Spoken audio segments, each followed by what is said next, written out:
Hano ngaha dutangiye filimi yacu tuyitangiranye n'umukobwa ari kuza yirukanka. Uno mwana yitwa Solange. Muri ako kanya ari kuza yirukanka, umusatsi wamuvuye ku mutwe nyine, arangije avuga ati mu izina rya Yesu, ati mbega umusatsi, ati uno musatsi nawe uzansebya, ati urareba mbega ngo uramvamo we, ati usubiramutse bimbaye undi mu bantu koko ubu sinaseba, ati mbega, ati mana yanjye we, ati ntacyo bwano nta muntu uri kundeba, utarika ibingibi birakabije. N'abantu nabo babinshyiramo rwose barambeshye, babenze baramaye ikintu kinini kidakwira ku mutwe wanjye. Muri ako kanya hari undi wari uri ahangaha nyine ari kuvuga ati wa mwana we rero, aho kugira ngo uzagende ngensebe mu muryango, ahubwo wowe nakwica ukavaho nyine nkasigarana amahoro yanjye. Ati wumve yuko mu rugo nta muntu n'umwe uziko nakubyaye, mbega uno mukobwa yarabyaye iwabo nibabize, kandi mama we ni umwarimu ku ishuri yigaho, ariko nta muntu n'umwe wigeze ubimenya. Anije avuga ati rero wa mwana we, ngomba kukwica, namara kukwica nkagenda nkiberaho mu bwanjye buzima. Kandi uko ari kubivuga, hari undi mukobwa ari kugenda atoragura umusatsi we wamucitse, wagurukanywe n'umuyaga, ari kugenda avuga ati ako n'umusatsi kudamamwe ngo nkutore. Uko abivuga ni ko umusatsi ugenda, atari ko n'umusatsi nawe rwose urimo gukabya. Ati niba umuyaga uri no kukujyana, umuyaga ari mwinshi nta nubwo wakwihangana. Asatira hahandi uno mukobwa arangije aravuga ati rero ngiye kugushyira hano ku mazi mwohereze muri uru ruzi, runo ruzi ruraza kukujyana, ntabwo nzi ngo bizarangira gute ibyawe. Ati niyo mpamvu ngomba kubikora kandi nkanabikora neza, nka making sure ko nta muntu n'umwe uri kumbona, ariko ndabizi yuko hano nta muntu n'umwe wambona. Uyu nguyu ni ko ageze ahangaha nyine atoragura umusatsi we, kandi ari hafi neza ahantu uriya mukobwa ari. Uno mukobwa nabwiye ngo yitwa Solange, nimubyibagirwe. Uriya nawe uri hariya yitwa Karine, uriya ufite umwana yitwa Karine. Uyu nguyu arangije avuga ati mana we, ati uno musatsi rwose umbabarire ntiwongere kumvamo. Aravuga ati kuko uramutse umvuyemo ndi mu bantu, ati naseba, ati kandi koko ntabwo bikwiriye. Muri ako kanya ari guhaguruka avuga ati wa musatsi we rwose ntiwongeye kunesha umutwe. Hari uwo yabonye abona nyine hari umuntu hariya uri kujugunya umwana, undebera uno mukobwa.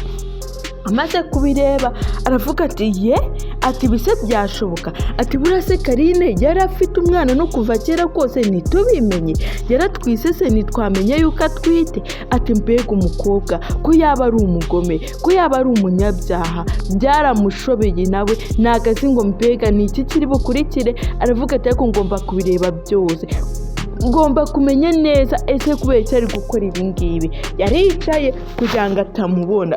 Ubu icyo usabwa ni ukureba ino filimi witonze, ukaza kumenya ngo birarangira gute. Karine arangaha aravuga ati ndabizi neza ko uno munsi biri buze kugenda neza, ndetse ko nta muntu umwe uzijya umenya uko nabyaye. Ati niyo mpamvu ngomba kwikora gahunda zanjye neza nitonze, kuko ahangaha nta bantu bakunda kuhajya. Arangije ahangaha aravuga ati iki ngiki nacyo gishobora kuba cyamfasha. Yafashe hano ngaha ibuye, undebera uno mukobwa, n'umukobwa utagira umutima, umwana yibyariye ni waje hano ngaha kujugunya mu mazi. Yafashe hano ngaha ibuye arizirikaho umugozi. Anije avuga ati ringiri raza kunkorera umuti uko biri kuze. Ati reka nditereke hariya ndijugunye mu mazi ndebe yuko nibura ryakurura uno mwana. Yafashe uno mugozi awuzirika ku ibuye, arangije awuzirika no ku kaguru k'umwana kugira ngo amazi azajya atwara rino buye n'umwana ajya agenda.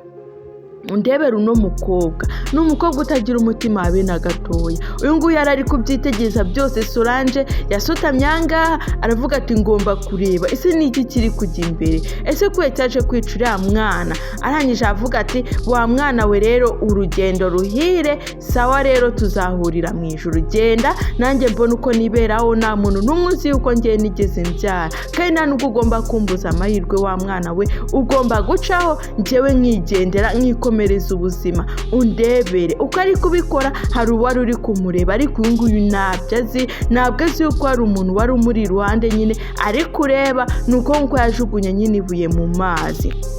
amaze kurishukunya aravuga ati wawu, ubu ngubu noneho mbikoze neza, uko amazi atwara ibuye niko umwana ari bugende, uko amazi atwara ibuye niko umwana ari bugende. Undebere neza wa mugozi utangiye kugenda wirekuka, niko umwana ari kugenda neza, wabona ko umwana yenda kujya mu mazi neza. Ngo aravuga ati wawu, ati mbega ibintu byiza cyane, ati mbikoze neza, utari ko ndi umuhanga kwe, ati kuva kera kose ngenda bizi yuko ndenze, ati ndi umuhanga. Ati rero niyo mpamvu, ati wa mwana urugendo ruhire rwose, ati njye nta hantu namwe nzongera guhurira nawe, ati ubu ngubu birarangiye, ati ubu ngubu ngiye kugenda nige nzakore examen nk'abandi bose, ati ariko ntagufite, sinafite ahantu nguhisha, sinafite ahantu na hamwe nagushyira, ati mbabarire kubw'ibyo nkoze rwose. Nuko nko yagiye uyu ngo ahisha avuga ati mu izina rya Yesu, ati mbega umukobwa w'umugome, ati burya Karine yigiraga nk'umuntu nyine udatwite, kumba atwite, ataranabyara abantu ntibabimenya, ati ngomba kujya gutabara uriya mwana. Solange nuko nkuko yaje ajya mu mazi, yinaga amazi avuga ati ngomba kumutabara bitaragera kure, n'umwana ataragera kure, kuko ntago amazi ahita kwica ako kanya, ahubwo urabanza ukanywaho rimwe, ukanywaho kabiri, ukanywaho gatatu.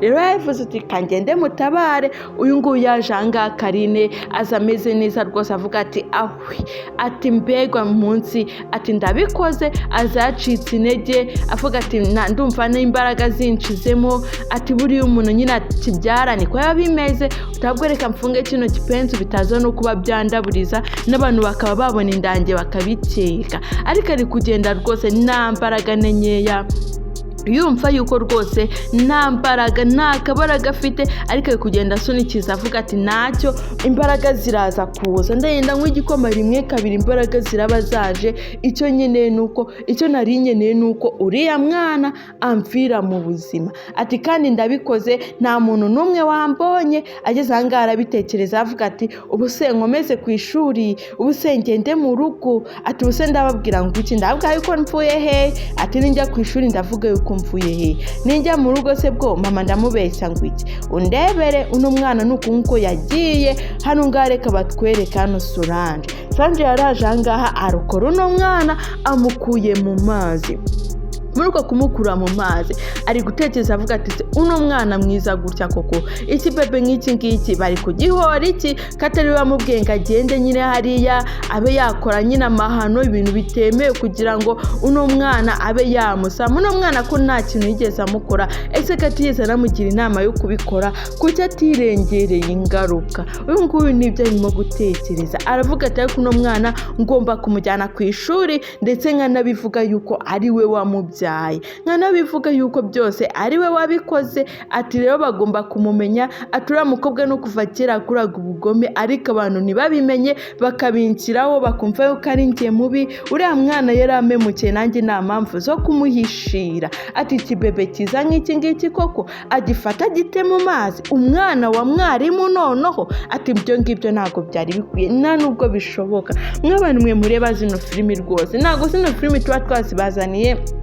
kugira muzirebe birangirira aho ngaho, ahubwo turazizana kugira muzirebe, nimumara no kuzireba munakora iki, mube mwatekereza, munarebemo inyigisho zirimo aba arizo mugenderaho. Uno mwana yaje hano ngaha ku ishuri, abantu bose barangaha, directeur, mwarimu ndetse na wa mwana. Aje avuga ati Solange so mwana noneho umukuye he, warabyaye ntitwabimenya. Ayitanguranwa arabivuga, ariko ari kureba umwana akabona umwana aramuzi, ndetse n'akagomo uramufatiyemo arabona muzi. Abanyeshuri nabo baratunguye nyine bareba ahangaha, bibaza ibiri kujya imbere byabashobeye. Mwarimu ariwe mama w'uwo mukobwa yambwiye ati wa mwana waratunaniye kuva kera, ati narakubwiye urananira, ati kweri kiri koko utajya wumva inama zanjye, ati nakubwiye ngo nutitwara neza uzazana umwana, none ndebera ko kuramuzanye. Ati busa uno mwana koko urabona uzakora ibizami uhari, kandi ibizami bamwe bari batanye no kugraduatinga. Uriya mukobwa yarajanga bigaragara ngo ibizami byawe byararangiye, ahubwo uno mwana bigaragare yuko yaje ahangaha aje kugraduatinga. Urabona bari batangiye kumwambika cya kikanzu nyine cy'abantu ba graduatinga. Nyine uno mugore aramuvuga ati nta n'isoni wowe urifata ukazana umwana ahangaha, ubwo se uwo mwana umuzanye ngo akore icyanga. Abanyeshuri bari kubireba, bari no kubyumva, nabo ntabwo bari kumva ibintu ibyari byo. Uyu nguyu ambwiye ati rwose reka mbabwize ukuri, uyu nguyu ntabwo ari umwana wanjye, ntabwo ari njye wamubyaye, ariko kubera ko ari njye wamufite muri aka kanya n'umwana wanjye. Uti rero njye ikintu ngomba kubabwira mukanamenya nuko uno mwana ntigeze mubyara, ahubwo ikintu muri buze kumenya mukanacyitaho, nindamuka mbabwiye nyina w'uno mwana mwese muri bwumirwe. Ati kandi mama w'uno mwana ari ahangaha. Uti rero wa mama w'umwana nushaka wivuga hakiri kare, njye narakuvuga, njye narakuvumbura, reka batwereke inkuru yose y'ukuntu byagenze.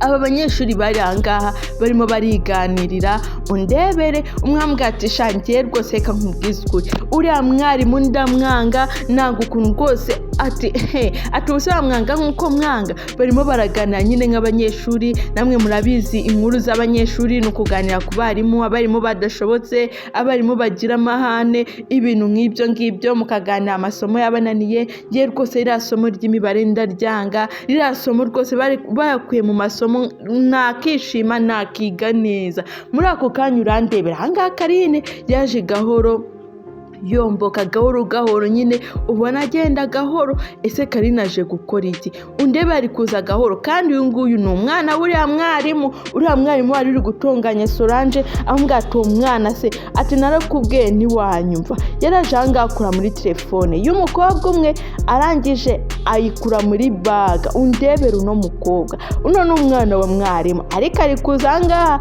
turabibonye aje gahoro gahoro, araje neza yitonze, akuyemo telefone mu gikapu cy'abandi. Ariko nubwo ayikuyemo nta muntu n'umwe amubonye, nta n'uwamenye ngo byagenze gute.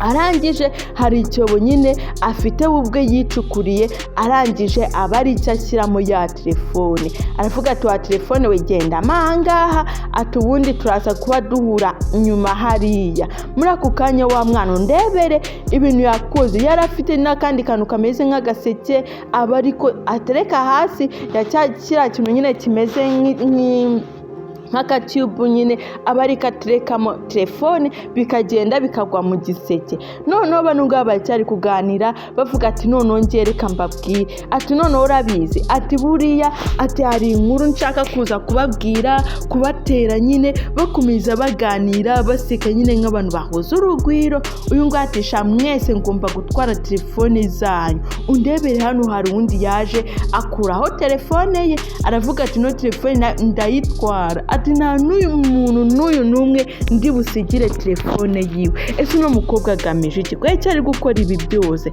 ese ni iyihe mpamvu? Yaraje ahangaha aravuga ati nawe wa telefone we nawe bugiyemo hariya, ati ngomba gukora ibintu byose nk'uko bishoboka, zose nkazitwara, kandi ntibamenye yuko ari njye wazitwaye. Nawe urabizi abantu barimo baraganira rwose, ibiparu byabatwaye n'urusaku ruba ruri ku mashuri, ntabwo wapfa kumenya yuko rwose hari umuntu uri kukwiba uramutse utabyitayeho. Urebe n'indi yaraje yigerekeranya n'iyi ngiyi, ariko avuga ati hasigaye imwe, zose ngomba kuza kuzitwara. Bano bari gukomeza baseka rwose, baganira bahuje urugwiro. Mbega nyine namwe murabizi abanyeshuri bo ku ishuri, ntabwo nabisubiramo, iyo mudasotora abanyeshuri bagenzi banyu muba musotora abarimu, iyo mudasotora abarimu muba muvuga ibiryo murya ukuntu atari byiza. Mbega nta zindi nkuru ziba mu bigo, ni izo ngizo nyine, kuvuga ukuntu nimusohoka mu kigo muzagenda mukajya kwishimisha, mukajya gutembera, ibintu nk'ibyo ngibyo. Uyu nguyu yarangije avuga ati ntabwo byarangira uko nguko, niyo uyu ngomba kuyitwara, ati nawe ngomba kuzijyana zose uko ari 3. Undebere uno mukobwa, ese Karine agamije icyangaha? Kuki ari gutwara telefone z'abandi bana? Kuki ari gukora ibi bintu kandi ari umwana w'umwarimu? Undebere ukurikirane filimi neza witonze akantu ku kandi. Icyo usabwa ni ugukora subscribe, like, share ndetse na comment, kandi ukajya unyandikira muri comment rwose. Komenti zanyu ni ingenzi, kandi mba nzikeneye kumenya ngo se byari byifashe gute. Kandi rwose wa muntu we, niba uri filimi rwose ukazirangiza, rwose uri umuntu w'agaciro. Rero uyu nguyu yamaze kubiba avuga ati wow, ati ubu ngubu ndagikoze, ati rero reka nigendere bataranambona, atubona ukuntu baba barimo baraganira nta n'isoni, ati ngenda ahangaha nabuze umuntu n'umwe wanganiriza, nuko nguko yagiye. Bano ngabo basigara baganira rwose nta muntu umwe amubonye, nta n'uwabitekereje bitewe n'ibiganiro biryoshye bari kumwe. Undebere mama wa Karine ariwe mwarimu yaje ahangaha, avuga ati ariko mwe abanyeshuri mwe iyo muri mu magambo mutaza mu ishuri ngo muromete ibintu nabahaye, murumva nta soni mufite? Ese murumva mwebwe ibintu muba murimo ari byo? Ati ubu ngubu nakosora, ejo mwakisanga muri abanyuma mukambwira ngo mwabaye abanyuma gute mukajya kureklama munsubiza inyuma gusa. Ati ibintu nabohereje kuri telefone, ati ibintu nabibahaye ntimwigeze mubisubiza. Ati rero njye nimbareka mukaba abanyuma, ati nzandikaho 00 n'akazi kanyu. Ahangaha avuga ati ibintu yaduhaye, ati reka ndebe. Ati ubwo se ibintu yabaduhaye ntitwumve message zisona we? Uyu nguyu avuga ati reka ndebe. Uyu nguyu arebye mu gikapu abona na telefone. Abangaba batangiye kwisaka babona na telefone bafite. Bari bazi se telefone ko nari nyifite, telefone igiye hehe? Abangaba batangiye kwibaza ati se telefone ko nari nyifite hano mu gikapu, undi ati nanjye nari nyifite hano mu makoti, undi ati nanjye nari nyifite hano hafi rwose. Ati none isubuze igiye he? Reka bakwereke. Muri ako kanya baje hano ngaha mu ishuri nyine bicariye, babona mwarimu azanye za telefone zabo uko ari 3, amena telefone ya wa mukobwa Solange, yarayifashe arayimena. Solange avuga ati mwarimu ibi ni ibiki koko unkoreye? Ko iki umenye telefone yanjye koko? Ati ko iki koko muri kumemukira bigize ahangaha? Umwana yaraje arangije atoragura utuntu twiwe nyine, aravuga ati kangire cyane ndewe nibura ko nazajya kuyikoresha kuba makanika nyine nkareba yuko bayinkorera. Uyu ngo ari guseka cyane rwose, avuga ati wow, ati ubundi se narakubwiye ati wowe wa mukobwa we nutanyitwaraho neza ibintu byose urimo rwose bizahenda biguhombera. Uti rero ati icyo cyari icyambe, ati telefone yawe ni njye wayitwaye. Yaratunguwe cyane avuga ati se yayitwaye isanga ibyagenze gutunga ambwa ati reka nkubwire, ndakubwiye ngo uce bugufi unyubahe. Ati se undi wamutindiwe urabona hari umuntu n'uyu numwe muhuje telefone? Ati wabonye yawe ati telefone y'inyene, ati zandi zigura 30,000. Ati abandi bafite telefone ziri muri 500, 800, abandi bari muri za 2,000,000. Wanyinze wowe gasakuza ngo ufite telefone? Ubwo se ni telefone, niyo mpamvu nyine bayimenye na telefone irimo. Niba uri umwana ukeneye telefone, ese nuko nako nafite nonaha nari kuba nkuremeye nkaba nakugurira. Ati ndebera, ati uranatoragura koko nta soni ufite ugatinyuka ugatoragura mu bana babakire nk'aba ngaba? Ati njye mfite telefone ya 2,000,000. Ati nguyu nawe afite telefone ya 700, nawe afite ya 500. Wanze wowe ukazunza akunga ko katarengeje n'50,000. Nta n'isoni. Uyu nguyu rwose wameneye telefone ni kabi, ni akamake, ariko nyine ni telefone. Kandi buriya telefone cy'ingenzi ni uko uhamagara, nuko wakandikira umuntu message kagenda. Nakeka ariko gaciro ka telefone no kubihenze byose bikora kimwe, system ziba zirimo abari zimwe. Uyu nguyu rwose yarababaye, bamumeneye telefone kandi niwe wenyine bameneye telefone. Nawe ibi ngibi byakubabaza kubera iki wakifata ukamena telefone y'umuntu? None hari umwe uno mukobwa ntabwo bigeze bamukunda, arahanga ari mu ishuri yarafite agahinda, ari kurira rwose ababaye, avuga ati mana kuki ari njye banga, kuki ibingibi ari njye bibaho, kuki nta bundi muntu ahangaha ibingibi babikora. Muri ako kanya mukobwa Karine yaraje, arangije arasanga aramureba, areba ukuntu ibintu arimo, arangije arimyoza avuga ati wese urarira uri kurira amata, urarira Joyce se? Aramwitegereza, arangije abona bidahagije, azangaha nyine aravuga ati wa gikobwa we kibi, ati ndebera ukuntu kiba kimeze. Abandi banyeshuri nabo baraza ahangaha mu ishuri bariyicarira, bo nta kibazo rwose, nta kibazo bafitanye n'uriya munyeshuri, bariyicariye bikorera gahunda zabo. Uyu nguyu akomeza arira avuga ati kubera iki koko ibi ngibi, kuki mu kigo cyose ubu ngubu ni njye banga ngo nuko ndi umukene? Nese abakene ntabwo baziga? Umukene niba abonye school fees, umukene babo yabashe kuba yakishyura ibyo kurya ku ishuri, akishyura ibitabo, ubwo ngo ni umukene koko? ngo nuko ntari ku rwego rumwe nabo? Ati mbega abagome. Uno mwana ari kubitekerezaho mu ishuri ntahari, arimo gutekereza ibyiwe. Muri ako kanya mwarimu yaraje, araza mu ishuri nyine asanga bose baricaye nyine abizi mu kigo umwarimu niwe winjira nyuma abanyeshuri binjiye ntabwo umwarimu ari gutegereza abanyeshuri ahubwo abanyeshuri nibo bategereza mwarimu yarinjiye aha ngaha avuga ati mwaramutse mwese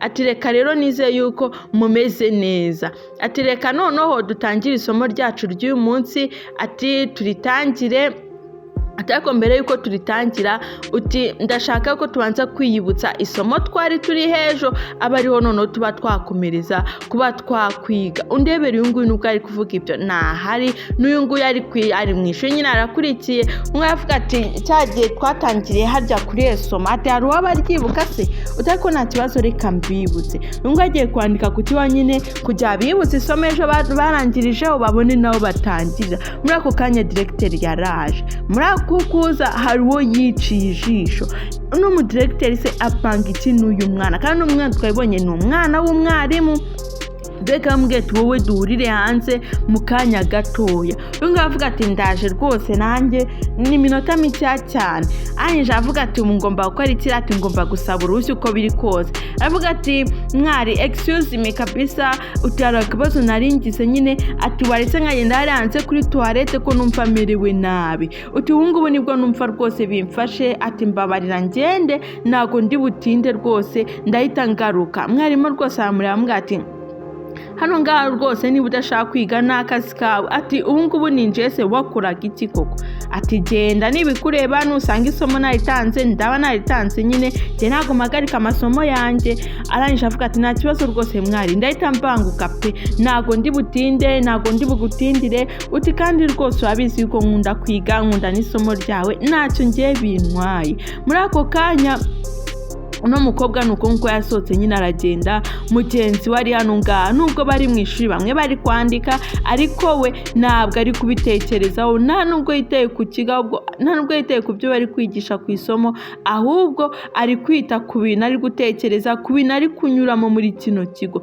kandi ibigo byinshi pe binyuzura abana b'abakene ugasanga abana b'abakene ntabwo babitaho habe na gatoya mwemwe yabwiye ati rero mwese nk'uko twavuganye ejo nangaha twagarukije ati so twagarukirije se abanyeshuri batego rwose mwari naho ngaho ati rero uno munsi tugiye gukomeza twiga amasomo yacu ati rero mwese icyo musabwa ni ugukurikira kandi mu cyumweru cyiza ndabahereza examen ati rero rino somo muryige kandi murikurikire neza niryo nzabahamo examen nimutarikurikira muzatsindwa uyu nguyu yari arimo kwitegereza nyine ibyo mwarimu ari kuvuga undi nawe ari mu ishuri ariko ameze nk'udahari ari gutekereza ibitekerezo ni byinshi mbega ntago amerewe neza undebera uno mwana ntago ari rwose ari gutekereza akavuga ati kuki ngiye banyanga ese nzakora iki kugira ngo abanyeshuri bankunde banyiyumvemo kuki bahora banyuzura cyane cyane noneho uriya Karine w'umwana w'umwarimu koko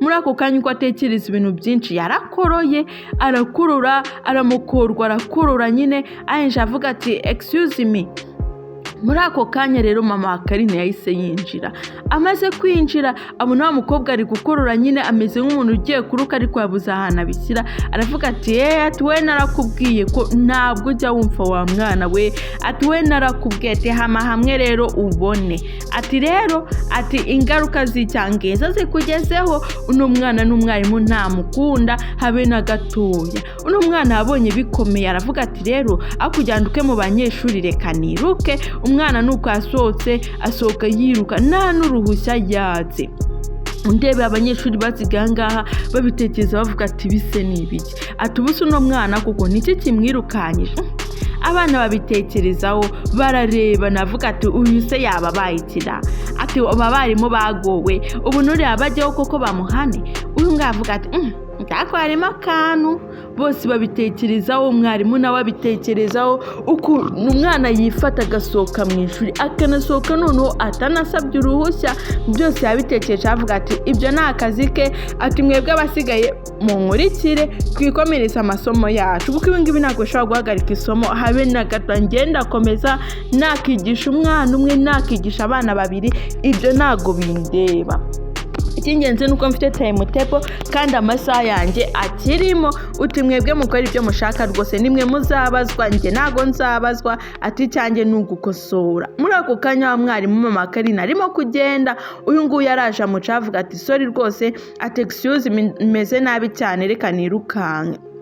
No mwana nuko nkuko yirutse. Ese no film iraza kurangirira, ese biraza kugenda gute? Ese mu by'ukuri biraza kurangira bimenyekanye? Twabibonye yuko Karine yagiye ajyana na wa mu directeur, kanze mbaza ni igice cya kabiri uze gushira amatsiko nanjye bigenda uko nguko.